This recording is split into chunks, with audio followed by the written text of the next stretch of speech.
Hello everyone, আসসালামু আলাইকুম। আজ আপনাদের জন্য গরু মাংসের কোরমার রেসিপি নিয়ে চলে এসেছি। গরুর কোরমার রেসিপি বানাতে যা লাগবে, এখানে গরু মাংস হচ্ছে 2.5 কেজি,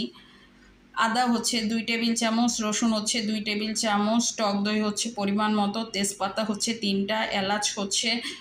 6 থেকে 7টা, লবঙ্গ 6 থেকে 7টা, দারচিনি হচ্ছে বড় 3টা, পেঁয়াজ হচ্ছে 10 থেকে 12টা,